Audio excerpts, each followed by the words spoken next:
খাদ্যমন্ত্রী হয়ে এলেন কে না অশোক কীর্তনিয়া, একটা লড়াকু মানুষ। এবার এসে তিনি কোনটা গ্রহণ করলেন আর কোনটা ছাড়লেন, কোনটা ধরলেন কোনটা ছাড়লেন, সেটা আমার সঙ্গে কথাবার্তা এসে খুব স্পষ্ট ভাষায় সবাইকে জানিয়ে দিয়েছেন। শুনুন আপনারা। দেখুন, মাঝে মধ্যে না এক একজনের সঙ্গে আমাদের দেখা হয়ে যায়, হয়তো তাদের ওপর আমাদের প্রচুর ভালো মন্দের দায়িত্ব বর্তায়, তাদের ওপরই অনেক কিছু হয়তো আমাদের ভবিষ্যৎটা নির্ভর করে, কিন্তু তার বাইরেও একটা জিনিস মনে হয় তাদের থেকে অনেক কিছু শেখার আছে, কিছু কিছু ক্ষেত্রে হয়তো অনুপ্রাণিত হওয়ার একটা জায়গা আছে। এরকমই একজন আমার সামনে এক্ষুনি বসে আছেন, যাকে আপনারা সবাই মন্ত্রী বলে চিনবেন। এখন পরিচয় করতে গেলে আমাকে পরিচয় করাতে হবে আমাদের খাদ্যমন্ত্রী শ্রী অশোক কীর্তনিয়া। আপনাকে স্বাগত। কিন্তু আমার কাছে আমি দেখছিলাম আপনার জীবনটা যেভাবে মানে এগিয়েছে আর কি, তাতে বহু মানুষের কাছে আপনি অনুপ্রেরণা শব্দটা আজকের দিনে অবশ্য অন্যরকম, আমাদের বাংলা একটা অন্য মানে হয়ে গেছিল, কিন্তু আপনার ক্ষেত্রে অনুপ্রেরণাটা লোকের পাওয়াটা উচিত। মানে কি পরিমাণ কষ্ট করে একটা জায়গার থেকে উঠে আসা, গলি থেকে রাজপথ বলতে যা বোঝায়, একদম যদি শুরুর থেকে আপনার ধরি প্রায় সেরকম। দেখুন, বাস্তব কথা বলতে কি, অ্যাকচুয়ালি তো আমি তো উদ্বাস্তু পরিবারের সন্তান। যারা উদ্বাস্তু হয়, আমরা আমাদের বাপ মা ঠাকুমার কাছে শুনেছি যন্ত্রণাটা কি। সেই যন্ত্রণা থেকে উঠে এসে রাস্তায় রাস্তায় ঘুরে বাবা মা যেভাবে মানুষ করেছেন, আমি যেভাবে লড়াই করেছি আমার জীবনে,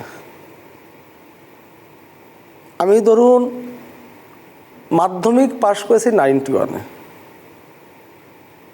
আমি পয়সা ইনকাম করি 89-90 থেকে। যদি বলেন কিভাবে পয়সা ইনকাম করেছি সেই সময়টা, আমি ওই সময়টা যখন 8, 9, 10-এ পড়ি, আমি কিন্তু ভ্যান চালিয়েছি, একটা বাচ্চা শিশু। 8-এ পড়া মানে 14-15 বছর বয়স। খেতে হবে তো কিছু। বাবা মা যেটুকু ইনকাম করতো তাতে হয়তো বড় পরিবার ছিল, চলতো না। পড়াশোনায় তো মাসে 3 মাস স্কুলে যেতাম, 9 মাস যেতে পারতাম না। কিন্তু একটা লক্ষ্য ছিল যে আমাকে একটা জায়গায় পৌঁছাতে হবে। প্রথম লক্ষ্য ছিল আমাকে সুশিক্ষায় শিক্ষিত হতে হবে। সেটা আমি 9-10-এ মাধ্যমিক পাশ করেছি। করার পরে আমি টিউশনি শুরু করি। আচ্ছা, মাধ্যমিক পাস 91-এ। আমি 91 থেকেই 9-10 ক্লাসের টিউশনি শুরু করি। আমি টিউশনি শুরু করতে করতে একটা সময়, সেই আমলে 2000 সাল পর্যন্ত ধরেন টিউশনি কন্টিনিউ করেছি আমি। তারপরে ভ্যান চালানো লাগেনি, প্লাস ব্যবসাটা আমি করতাম। ব্যবসা বলতে সিজনে যে ফলের ব্যবসাটা থাকতো সেই ফলের ব্যবসাটা করতাম। আমি হাফ প্যান্ট পরে গ্রাম থেকে চাষিদের কাছ থেকে মাল কিনতাম। তখন তো গ্রামের পাকা রাস্তা হয়নি। আমার মনে পড়ে যে চাষিরা মহিষের গাড়ি, গরুর গাড়িতে কাঁঠাল তুলে নিয়ে রাস্তায় দিয়ে যেতাম। আমি লরি বোঝায় হাফ প্যান্ট পরে সেই লরি কাঁঠাল নিয়ে চলে যেতাম। তারপর দক্ষিণ 24 পরগনায়, মেদিনীপুরে, যেহেতু ওই এরিয়ার কাঁঠালটার বিরাট চাহিদা। বিজনেস আমার প্রথম থেকে রক্তে একটা মিশেছিল। তারপর ব্যবসা শুরু করলাম 2006 সাল থেকে। ব্যবসা শুরু করার পরে উত্থান শুরু হলো। তার আগে ধরুন আমি একটা দোকানে কাজ করেছি, সে আমলে 1200 টাকা কর্মচারী ছিলাম। একটা দোকানে খাতা লিখতাম সকালবেলা। তখন 2000 আগে, তখন মানে গ্রাজুয়েশনের টাইম, 1995-96-তে খাতা লিখতাম। স্ট্রাগল করে এসেছি ব্যবসা। দেখুন, এই শুনছিলাম আর কি। ধরুন, যারা এইভাবে ছোটোবেলার থেকে আপনার মতো জীবনযুদ্ধে মেতে থাকেন, নিজেকে বাঁচিয়ে রাখার জন্য, পরিবারকে বাঁচিয়ে রাখার জন্য, তাদের কিন্তু ফুরসত খুব কম মেলে ওর বাইরে আর কিছু করার জন্য। অধিকাংশ লোকেরই কিন্তু জীবনটা এইভাবে। দেখুন, আমার কোনো বন্ধু বান্ধব ছিল না। আমি ধরুন ওই টাইমটায় দেখা গেলো গ্রাজুয়েশান কমপ্লিট করার পরে কিছু বন্ধু বান্ধব একটা টাইম ছিল। কিন্তু আমি যখন ব্যবসা শুরু করি 2006 সাল থেকে, 12 বছর আমার কোনো বন্ধু ছিল না। 12 বছরে আমি 18 ঘন্টা কাজ করতাম, 18 আওয়ার্স। 18 আওয়ার্স কাজ করতাম আমি। ধরুন আমি ট্রান্সপোর্টে ব্যবসা করতাম, পেট্রাপোল বর্ডার কেন্দ্রিক ব্যবসা। আমি নিজে ট্রান্সপোর্ট, নিজে ক্লিয়ারিং এজেন্ট ছিলাম। এখনও তারপরে আস্তে আস্তে গাড়ির মালিক হলাম। এখনও সেই ব্যবসার থেকে ডাল রুটি চলে আমার। ঈশ্বর যথেষ্ট ভালো রেখেছে, আপনাদের আশীর্বাদ, আপনাদের বাবা মার আশীর্বাদে যথেষ্ট ভালো জায়গায় আছি। পলিটিক্সে আমার কোনো চাওয়া পাওয়া নেই। পলিটিক্সটা আমার পেশা নয়, পলিটিক্সটা আমার নেশা। আমার আত্মসম্মানটা পশ্চিমবঙ্গের বনগাঁর মানুষ আমাকে দিয়েছে। আজকে ভারতীয় জনতা পার্টির যশস্বী প্রধানমন্ত্রী নরেন্দ্র মোদীজি, সর্বোপরি শুভেন্দু অধিকারী, বর্তমানে যিনি পশ্চিমবঙ্গের মুখ্যমন্ত্রী, তারা আমাকে অনেক বড় গুরুদায়িত্ব দিয়েছে। এখন দেখা সেই গুরুদায়িত্ব পালন করার কাজ। এই গুরুদায়িত্ব পালনের জায়গা সত্যিই গুরুদায়িত্ব, মানে এটা নিয়ে কোনো খাদ্য দপ্তরের মতো ঘুঘুর বাসার দায়িত্ব যদি কেউ পায়, সেটা গুরুদায়িত্বর থেকে ঘুঘু দায়িত্ব বলা ভালো আর কি। কিন্তু সেটা নিয়ে আলোচনায় আসবো। কিন্তু আমাকে একটা কথা বলুন, আপনি সংঘের সঙ্গে যুক্ত হয়েছিলেন। দেখুন, আমি অ্যাকচুয়ালি সোশ্যাল ওয়ার্কটা যবে থেকে আমি পয়সা ইনকাম করি, আমি প্রথম সোশ্যাল ওয়ার্ক যখন শুরু করি, আমরা অ্যাকচুয়ালি প্রথম থাকতাম পিডব্লিউডি রাস্তায়। আমাদের জন্ম পিডব্লিউডি রাস্তায়। আমরা যে এরিয়ায় বিলং করতাম, ঘাটবড় পঞ্চায়েতে ঘাটবড় এরিয়ায় থাকতাম। তো ওই এরিয়ায় বর্ষার সময় না জল জমে যেত। বর্ষার সময় রাস্তার পাশে যারা উদ্বাস্তু সম্প্রদায়ের মানুষ ওই রাস্তার পাশে থাকতো। তো আমি সোশ্যাল ওয়ার্ক কাজটা শুরু করি আপনার সেই সময় জব থেকে। তখন আমি টিউশনি করি। কারণ টিউশনের বাচ্চারা করে কি জানেন তো, আমি ঘটে পয়সা জমাতাম।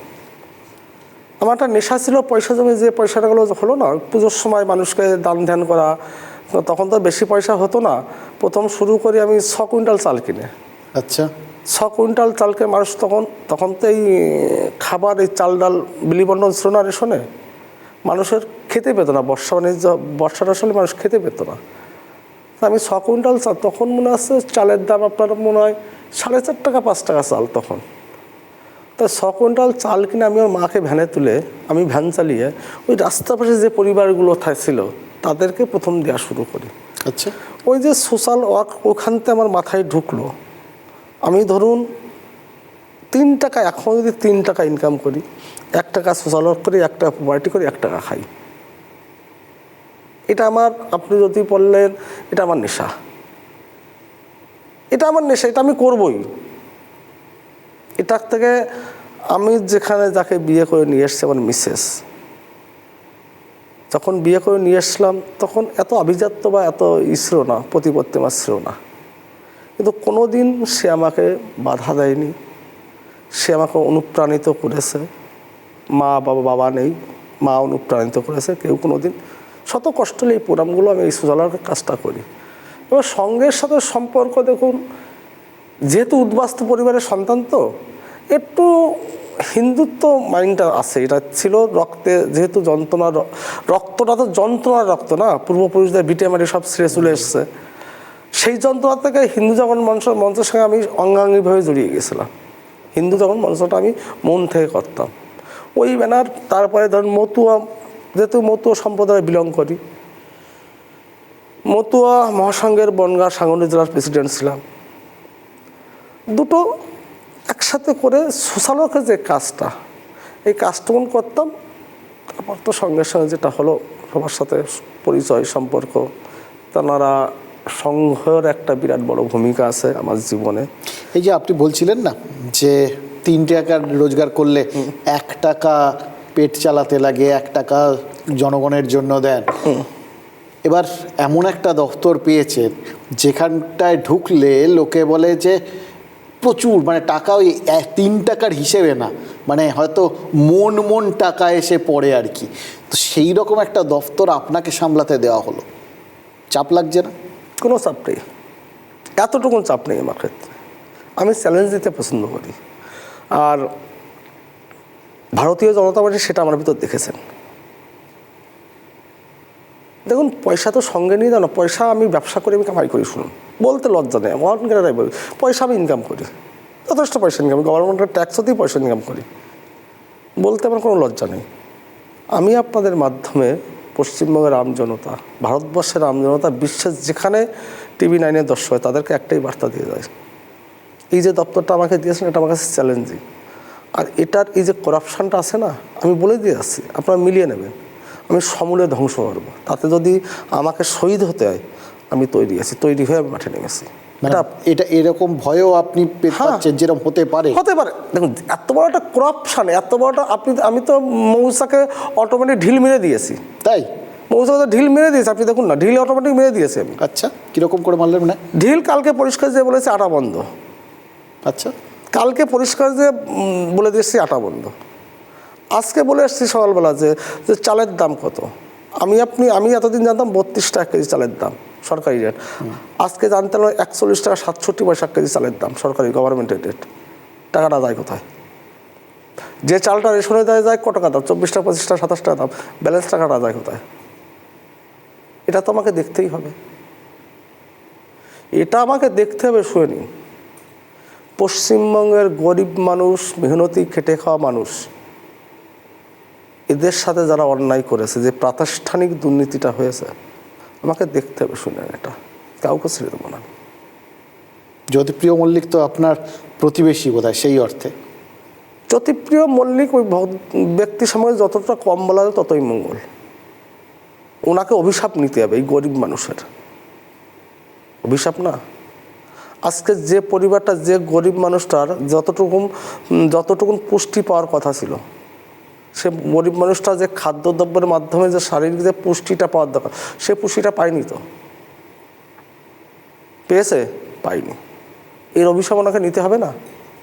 নিতে হবে। আর এই জন্মে নিয়ে যেতে হবে ওনাকে। ভাবছেন জেল খেটে বেরিয়ে গিয়েছেন, জামিনে আছেন। আপনি জামিনে আছেন ঠিক আছে, মানুষের অভিশাপটা যাবে কোথায়? আপনার নিতেই হবে। শুনেন, আপনি পাপ পুণ্যি ফলাফল এখানেই ভোগ করে যেতে হবে আপনাকে। স্বর্গ নরক বলে আমি এটা মানি না। যে পাপ করেছেন আপনাকে শাস্তি এখানেই পেতে হবে। দেখুন, এই যখন এই তদন্ত হচ্ছিল, উনি গ্রেফতার হয়েছিলেন, তারপর উনি যখন জামিনে ফেরত এলেন, মোটামুটি চারপাশে তৃণমূলের তরফ থেকেও বলা হয়েছিল এবং চারপাশে এরকম দাঁড়াচ্ছিল যে ও তো আসলে ওরকম কিছু দুর্নীতি হয়নি, নইলে ছাড়া পেলো কী করে, মানে প্রায় মুক্তি পেয়ে গেছেন এবং তারপর ভোটেও দাঁড়িয়ে গেলেন। মানে আপনাদের কি মনে হয় যে এটা কি এই জন্যে, এটা প্রমাণ করার জন্য যে একদম গোড়াতেই মানুষের মনের মধ্যে জল ঢেলে দেওয়া যে আসলে কোনো দুর্নীতি হয়নি, ওই জন্যই ওকে ভোটে দাঁড় করানো? আমি দুর্নীতি হয়েছে কি না আপনারা আমাকে একটা মাস টাইম দেন। আচ্ছা, দেখবেন যে চাল গমটা রেশনে দেওয়া হচ্ছে, এখন আপনি স্যাম্পেল তুলে রাখতে পারেন, এই মে মাসেও স্যাম্পেলটা তুলে রাখবেন। আপনি চাল বা আটার স্যাম্পেলটা আপনি তুলে রাখুন, ভেরিফিকেশন আপনাদের যে কোনো রেশন দোকান থেকে আটা তুলে রাখবেন, চালের স্যাম্পেলটা তুলে রাখবেন। জুন মাসে চালের স্যাম্পেলটা তুলুন, মিলিয়ে দেখবেন দুর্নীতি হয়েছে কিনা, আপনারা মিলিয়ে দেখবেন, আপনি হাতে হাতে প্রমাণ পেয়ে যাবেন। আমি বলে দিচ্ছি আপনাকে, আপনারা হাতে হাতে প্রমাণ পাবেন। দেখুন, এইবারে যে ভোটটায় আমরা দেখছিলাম যে মানুষজন তিতিবিরক্ত একটা জায়গার থেকে, মানে এটা অ্যান্টি এস্টাবলিশমেন্ট ভোট কিভাবে পড়েছে যে তারা যেচে এসে বলেছেন যে এটাকে আর নেওয়া যাচ্ছে না, চেঞ্জ হোক। এরকম একটা পরিপ্রেক্ষিতে এই যখন আপনি দপ্তরে ঢুকলেন আর কি, যে দপ্তরটা ঘুঘুর বাসা ওই বলছিলাম, ওখানকার লোকজন কর্মচারী তারাও কি এসে, মানে দুদল থাকবেন, একদল যারা সঙ্গে সঙ্গে নিশ্চয়ই ডিগবাজি খেয়েছেন আপনার কাছে, আর আরেক দল যারা এসে অলরেডি মানে এতদিন হয়তো বলতে পারেনি, আপনার কাছে এসে বলতে শুরু করেছেন যে কীভাবে তারা ওখানে এসে। দেখুন, আমি ওই দপ্তরে কোনো মানুষ এখন কথা বলার আমার সাথে সুযোগ পাইনি, আমি সে সুযোগ দিইনি। আচ্ছা, কারণ আমি জানি এখানে প্রাতিষ্ঠানিক দুর্নীতিটা হয়েছে। আমি আপনাকে বলে দিয়ে যাচ্ছি, আমাকে 1 সপ্তাহটা সময় দিন। এক একটা পার্ট তো আমাকে ভাঙতে হবে, এগোতে হবে। শুধু দেখুন, মন্ত্রীরা তো দুর্নীতি করবে কখন? যদি তার আশেপাশে যে লোকজন দুর্নীতিতে জড়িয়ে পড়ে, তবেই তো দুর্নীতি। অথবা দেখুন, প্রত্যেকটা মানুষের মনে একটা ভয় থাকে, কিন্তু সেই ভয়কে জয় করে যখন দুর্নীতিটা করেছে, তার আশেপাশে বেষ্টিত যারা ছিল সবাই কিন্তু এর সাথে জড়িয়ে আছে। নাহলে এত বড় স্ক্যাম হতে পারতো না খাদ্য দপ্তরে। যে স্ক্যামটা হয়েছে দেখুন, আপনারা শিক্ষার স্ক্যাম নিয়ে বহুত আলাপ আলোচনা হয়েছে। রাস্তায় শিক্ষিত যুবক যুবতী, স্কুল মাস্টার, যাদের চাকরি চলে গিয়েছে তারা, যারা চাকরি পায়নি তারা আন্দোলন করেছে, কিন্তু খাদ্য দপ্তরের আন্দোলনটা কিন্তু সেই অর্থে রাস্তায় দানা বাঁধেনি। কারণ যারা এই খাদ্যদ্রব্যটা পায় ম্যাক্সিমাম নিম্নবিত্ত বা নিম্ন মধ্যবিত্ত পরিবারে, তারা সংগঠিত আন্দোলনটা পড়েনি। তারা যতদিন পাচ্ছে বা পাচ্ছে, গভর্নমেন্ট তো দিচ্ছে পাচ্ছে, তারা কিন্তু এটা কখনো চিন্তা ভাবনা করেনি তাদের প্রাপ্য কতটুকু। ঠিক, যা পেয়েছি সেটাই যথেষ্ট। তাদের প্রাপ্য কি, তারা কি পাচ্ছে? তারা দেখছে আমাদের 5 কেজি চাল প্রাপ্য, 5 কেজি চাল আমি পাচ্ছি। তো 5 কেজি চালের গুণমান যেটা দরকার, যে পুষ্টিটুকুন দরকার, সেটা কিন্তু তারা ভেবে দেখেনি আক্ষরিক অর্থে।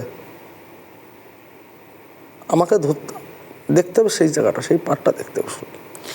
আপনার মধ্যে কোন গুণটা, আপনার নিজের তো একটা বিশ্লেষণ আছে, আপনি অত্যন্ত বিচক্ষণভাবে ভঙ্গিতে পুরো জিনিসটা অলরেডি বিশ্লেষণ করছেন, আমি দেখছিলাম। তো আপনার নিজেকেও নিশ্চয়ই একটা আত্মসমীক্ষা থাকে যে ঠিক আপনার মধ্যে কোন গুণটা দেখে আপনাকে এই খাদ্য দপ্তরের দায়িত্ব দেওয়া হলো। আপনার কি মনে হয়? দেখুন, সর্বোপরি আমি এটা মনে করি যে চ্যালেঞ্জিং ফ্যাক্টরটা আছে সেটা আমি নিতে পারবো। আর আমি আমার নিজের কথা বলি, পলিটিক্যাল ক্যারিয়ারে আমার গায়ে কেউ কাদা ছিটা লাগাতে পারেনি। দেখুন, মাইকে বেঁধে তৃণমূলের নেতাতে অনেক অনেক বাজে কথা আমার সম্পর্কে বলেছে ইলেকশনের সময়। তাকে যদি অফ ক্যামেরায় ধরেন, সে ব্যক্তি তৃণমূলে যতই আমার সমালোচক হোক বা আমার বিরোধী হোক, একটা কথা কিন্তু অফ ক্যামেরায় বলেছে, না ছেলেটা ভালো। এই যে ছেলেটা ভালো, এরা দেখুন বিজেপি এমন একটা দল না, আপনারা ভাববেন না আমি ক্যান্ডিডেট বা আমি টিকিটের দাবিদার, আমার বাড়িতে কি বাজার হচ্ছে তারা কিন্তু সেটা জানে। মানে সততা বিষয়টাই আপনার পক্ষে গেছে 100 বার। আপনি এই 21-এ যখন প্রথমবার জিতলেন, এটা দ্বিতীয়বার জেতার পর এই আগের 5টা বছর আপনার অভিজ্ঞতা কীরকম ছিল? আমরা যতদূর জানি আপনি একদম প্রায় একঘরে হয়ে যাওয়ার মতো ব্যবস্থা। দেখুন, যেভাবে ব্যবহার আমাকে করেছে তৃণমূল থেকে, আমি তো এমএলএ হওয়ার আগে আপনাকে বলি, এমএলএ হওয়ার আগে যদি সারা বছর আমি 200টা বিয়ের নিমন্ত্রণ পেতাম। দেখুন, ব্যবসা করি, ব্যবসায়িক মহলে একটা প্রভাব প্রতিপত্তি বনগাঁতে ছিলই বরাবরই। বিভিন্ন সংগঠনের সাথে যুক্ত ছিলাম।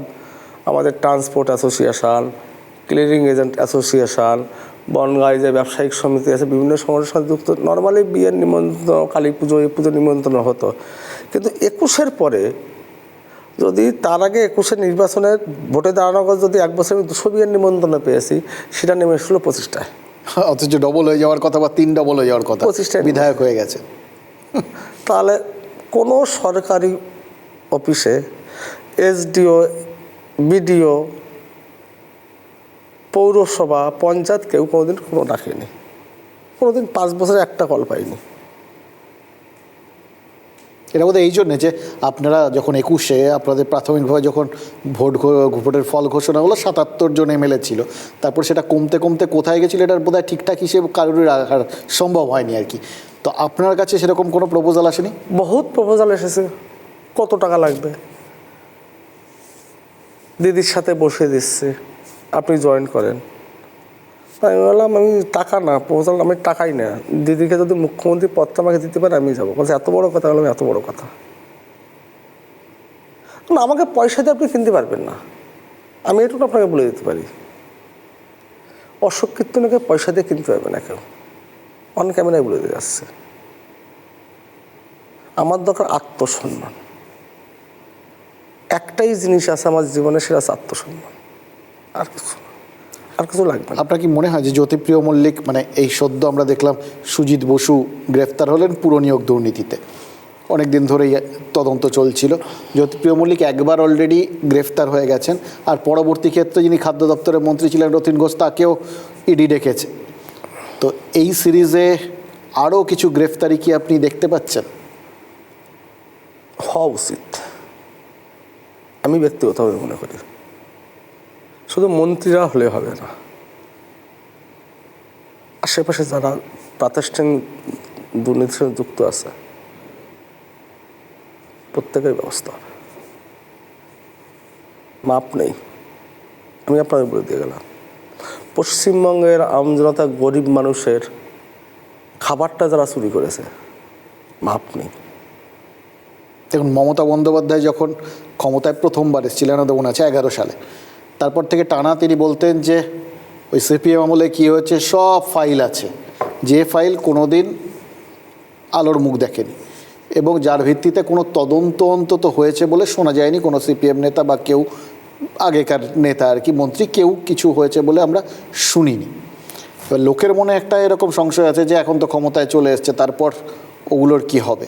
আপনার কি বক্তব্য? দেখুন, বিজেপি না রাষ্ট্রবাদে বিশ্বাসী। রাষ্ট্রের বিরুদ্ধে যারা কাজ করেছে আমার দৃঢ় বিশ্বাস বিজেপি তাকে ছাড়বে না। আপনার প্রথম দিন যখন প্রধানমন্ত্রীর সাথে দেখা হলো ওই শপথ গ্রহণের অনুষ্ঠানে, কি বললেন আপনাকে? আমাকে ডান হাত দিয়ে টেনে নিয়েছিলেন, বাঁ হাত দিয়ে প্রথমে জড়িয়ে দিয়েছিলেন খুব শক্ত করে, আর পিঠে থাবা মেরে বলছিল বাঁ হাত দিয়ে কীর্তনিয়া কাম কর না হোগা। এটা আমার লাইফে বড় অ্যাচিভমেন্ট, শুনেন, বড় পাওনা। একটা মহান নেতা,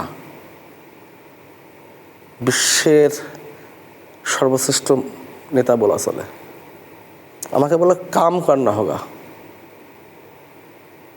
দেখুন, প্রথম দিন যে 5 জনকে মন্ত্রী হিসেবে বেছে নিয়ে ওই ব্রিগেডে শপথ নেওয়া হলো, আপনি তার মধ্যে একজন, এবং প্রত্যেককে বাছা হয়েছে কিন্তু সুনির্দিষ্ট একটা বার্তা দেওয়ার জন্য সবার মধ্যে ছড়িয়েছে। এবার এইবারের ভোটটায় মতুয়ারা অবশ্যই বিজেপির পক্ষে ভোট করেছে, এটা নিয়ে কোনো সংশয় নেই, কিন্তু এটাও ঘটনা মতুয়াদের মধ্যে একটা বড় অংশের মধ্যে একটা সংশয় ছিল, দুশ্চিন্তা ছিল নাগরিকত্ব নিয়ে, এই বিষয়গুলো নিয়ে বেশ কিছু প্রশ্ন তাদের মধ্যে ছিল। আপনি তাদের প্রতিনিধি হিসেবে মন্ত্রিসভায় ঢোকার পর আপনি কি তাদের উদ্দেশ্যে বার্তা দিতে চাইবেন? দেখুন, আজকেও শুভেন্দু, সম্মানীয় আমাদের মুখ্যমন্ত্রী শুভেন্দু অধিকারী, আজকেও আমরা যখন লোকভবনে ছিলাম, আমাদের যে স্পিকার নির্বাচিত হলেন তাপস রায় সম্মানীয়, আমি দাদাকে জিজ্ঞাসা করেছিলাম, যেহেতু দুর্নীতির ব্যাপারটা ওখানে ডিসকাশন হচ্ছিল, যে পশ্চিমবঙ্গের আমজনতার করের টাকাটা কেন যারা বৈদেশিক নাগরিক নিয়ে যাবে? আমি ধরুন আজকে বলে আসছি খাদ্য দপ্তরে, যেসব রেশন কার্ড যাদের ভোটার নেই তাদের রেশন কার্ড ডিলিট করতে হবে, কিন্তু কন্ডিশন একটা, যারা ট্রাইব্যুনালে আছেন, ভোটার লিস্টের ট্রাইব্যুনালে আছেন এবং যারা সিএতে অ্যাপ্লিকেশান করেছেন বা আগামীতে করবেন, তাদের রেশন কার্ড বা কোনো সরকারি সুযোগ সুবিধা থেকে তারা বঞ্চিত হবেন না। সেটা শুভেন্দুদা আজকে বলে দিয়েছেন মাননীয় মুখ্য সচিবকে। মানে আপনার একদিকে এই খাদ্য দপ্তরের এই দুর্নীতি এবং ঘুঘুরু বাসা ভাঙার চ্যালেঞ্জ, একই সঙ্গে মতুয়াদের স্বার্থ রক্ষা এবং তাদের যে অনিশ্চয়তা আছে সেগুলোর একটা ব্যবস্থা। কোনো অনিশ্চয়তা নেই, আমি আপনাকে বলে যাচ্ছি। আচ্ছা, কারণটা যে মতুয়াদেরকে নিজ দেশে প্রবাসী করে দেওয়া হয়েছে। আজকে ভাবুন আপনি, 1947 সালে যখন দেশটাকে ভেঙে দেওয়া হয়েছিল, যারা উদ্বাস্তু মতুয়া সম্প্রদায়ের মানুষ, তাদের তো উদ্বাস্তু হওয়ার বাস্তবে কোনো কথা কারণ ছিল না। কেন তারা উদ্বাস্তু হবে? তারা তো নিশ্চয়ই আফ্রিকাতে উড়ে আসেনি বা ইউরোপ থেকে আসেনি বা আরব থেকে আসেনি, তারা তো এই ভারতবর্ষের নাগরিক ছিল। ঠিক। তবে তাদেরকে কারোর ব্যক্তি স্বার্থ চরিতার্থ করার জন্য কেউ বলল যে, একটা সম্প্রদায় বলল যে আমরা হিন্দুদের সাথে থাকতে পারবো না, আমাদেরকে আলাদা দেশটা করে দেওয়া। তাদের স্বার্থ বজায় রাখতে গিয়ে আজকে উদ্বাস্ত হয়ে হলো কারা? সনাতনী ধর্মাবলম্বী মতুয়া সম্প্রদায়ের মানুষ। তারা আজকে বাড়িঘর ছেড়ে, তাদের পূর্বপুরুষ ভিটেমাটি ছেড়ে এখানে চলে আসলো। আমাদের প্রধানমন্ত্রী তো সবসময় বলছে, স্বরাষ্ট্রমন্ত্রী, কোনো সনাতনী ধর্মাবলম্বী মানুষ বা কোনো মতুয়া উদ্বাস্তু সম্প্রদায়ের মানুষ ভারতবর্ষে বেনাগরিক হবে না। তার জন্য তখন সিএটা নিয়ে এসেছিল, যে সিএকে তৃণমূল বা মমতা ব্যানার্জির নেতৃত্বে ভুল বোঝানো হয়েছিল যে তোমরা যদি সিএতে অ্যাপ্লিকেশান করো তাহলে তোমরা সমস্ত সুবিধা সুযোগ সুবিধা থেকে বঞ্চিত হবে। যারা দেখুন সর্বশান্ত সর্বহারা মানুষগুলো, তারা এসে একটা জায়গায় একটা আশ্রয় নিয়েছে, তাদের যদি রানিং গভর্নমেন্টের মুখ্যমন্ত্রী বলে তাহলে তারা স্বাভাবিক তাদের মনে ভয়টা পাবে। আমরা বারবার বলা সত্ত্বেও তারা সেটা করেনি। 1% করেছে, 1% সিএতে অ্যাপ্লিকেশান করেছে। তো এখনও আমি বলে যাচ্ছি, যারা এখনও সিএতে অ্যাপ্লিকেশান করেননি, সমগ্র সুযোগ সুবিধা আপনাদের থেকে বঞ্চিত হবেন না। আপনারা সিএতে অ্যাপ্লিকেশান করুন। নাগরিকত্ব 1-2 মাস পরে পাবেন। আমি এটা আপনাদের অন ক্যামেরায় বলে দিয়ে যাচ্ছি। দেখুন, নাগরিকত্ব দেওয়ার দায়িত্ব সেন্ট্রাল গভর্নমেন্ট নিয়েছিল, যেহেতু এখানে পশ্চিমবঙ্গে এনটি বিজেপি গভর্নমেন্ট ছিল। আজকে বিজেপি গভর্নমেন্ট এখানে এসেছে, আমি কথা দিয়ে যাচ্ছি আপনাদের মাধ্যমে, এবার দায়িত্ব কিন্তু আমার দৃঢ় বিশ্বাস পশ্চিমবঙ্গ সরকারের উপরে নাগরিকত্ব দেওয়ার অধিকার দেওয়া হবে। তাই আপনাদের মাধ্যমে আমি সমগ্র উদ্বাস্তু মতুয়া সম্প্রদায়কে জানিয়ে দিয়ে যাচ্ছি, আপনারা ইমিডিয়েট সিএতে অ্যাপ্লিকেশান করুন এবং আপনি আপনার যে সরকারি যে সুযোগ সুবিধা সেটা থেকে যাতে আপনি বঞ্চিত না হন। যাদের ভোট কাটা গিয়েছে তারা ইমিডিয়েট নাগরিকত্ব অধিকার ফর্ম ভরুন, নতুবা কিন্তু আগামীতে যারা ফর্ম না ভরবেন তাদের কিন্তু এই সরকারি সুযোগ সুবিধা থেকে আপনারা বঞ্চিত হবেন। একবার সিএতে অ্যাপ্লিকেশান করুন, যদি কিনা আপনার কোনো অধিকার থেকে আপনি বঞ্চিত হন, আপনি আমার বাড়িতে এসে আপনার অধিকার আপনারা বুঝে নিয়ে যাবেন। আপনার এই মানে এত বড় একটা দায়িত্ব নেওয়া এবং চ্যালেঞ্জ, বোঝাই যাচ্ছে প্রথম একটা দায়িত্ব এবং সেটাই এত চ্যালেঞ্জিং। আপনাকে অনেক শুভেচ্ছা। আপনি এই চ্যালেঞ্জটায় মানে দেখুন, গোটা বাংলার মানুষই চান যে দুর্নীতিমুক্ত একটা ব্যবস্থা হোক এবং খাদ্য দপ্তরের ক্ষেত্রে যে এত অভিযোগ উঠছে সেইখান থেকে খাদ্য দপ্তর বেরিয়ে আসুক এবং সাধারণ মানুষের একটু ভালো মানের খাবার দাবার তারা পান, তাদের প্রাপ্যটা তারা পান। এবং তার সঙ্গে সঙ্গে আপনার সম্প্রদায়, মতুয়া সম্প্রদায়ের যে দায়িত্বটা আপনি নিয়েছেন, যে ঘোষণাটা করলেন, আশা করা যায় তাদের সেই যে যে জায়গাগুলো প্রাপ্তি সেগুলো আপনারা পূরণ করবে। আপনাকে অনেক ধন্যবাদ এবং শুভেচ্ছা। Thank you.